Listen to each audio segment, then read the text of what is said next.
ምን ኖረው ኑሮ ማለት ነው። ባለፈው መግቢያ ሰጥቻለሁ። 6 አይነት የጋብቻ ዘመኖች አሉ። የትኛው ጋር እንደሆናችሁ ለማወቅ እንዲያመቻችሁ ለመናገር ፈልጋለሁ። የመጀመሪያው ከ1 ዓመት እስከ 3 ዓመት የክሬምና የአይስክሬም ዘመን የሚባል ነው። እነ ፊልሞን አሁን እዛ ውስጥ ነው ያሉት ማለት ነው። ዝም ብሎ በቃ ጣፋጭ ነው። በቃ እንደው ሃኒ ቤቢ በአንድ ሳምባ እንተንፍስ ይላሉ። በዚህ ጊዜ በአንድ ሳምባ እንተንፍስ እና በቃ ጨረቃን ሁሉ ያደንቃሉ። ጨረቃ ግን አንድ 20 ዓመት በትዳር ሲቆዩ ጨረቃ መኖሯ አለመኖሯ ትዝ አይላቸውም። በቃ ትኑር አትኑር። እና ይሄ የክሬምና የአይስክሬም ዘመን የሚባል ነው። ከ1 ዓመት እስከ 3 ዓመት ያለው፣ ከ3 ዓመት እስከ 10 ዓመት ያለው የገንፎና የጉንፋን ዘመን የሚባል ነው። ገንፎ ልጆች የሚወለዱበት፣ ገንፎ የሚበላበት ነገር ደግሞ በቀላሉ ከአንዱ ወደ አንዱ እንደ ጉንፋን የሚተላለፍበት እና የገንፎና የጉንፋን ዘመን ይባላል። የትኛው ዘመን ውስጥ ትሆኑ እናንተ ያላችሁ?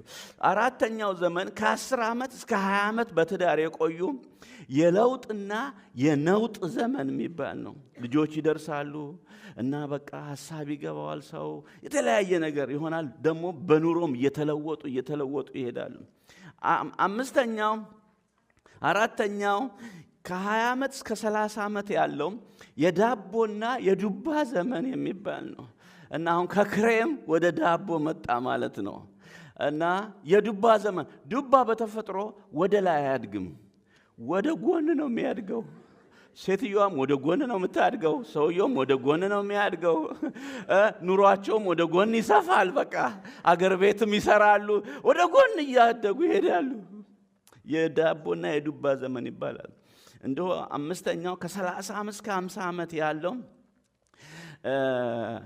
የመብሰልና የመብሰልሰል ዘመን ይባላል።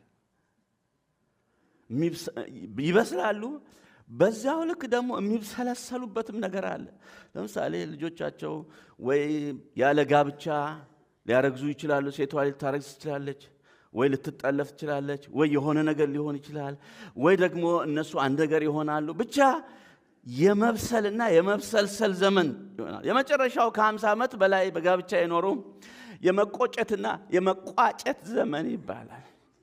እና ድሮ ቀረ እያሉ የሚቆጩበት ነው። ትዳር ድሮ ቀረ፣ ኑሮ ድሮ ቀረ፣ ሁሉ ነገር ድሮ ቀረ የሚል ሰው አለ። በቃ ድሮ ቀረ። አንድ ሰውዬ እንደዚህ ብሏል። ድሮ ቀረ ማለት ይወዳልና ሽማግሌ ናቸው። ድሮ ቀረ ራሱ ደግሞ ዝንብ ራሱ ድሮ ቀረ ብሎኛል። የድሮ ዝንብ እሺ ሲሉት ይሄዳል። ያሁኑ ፈጣጣ ነው አይሄድም አሉና ድሮ ራሱ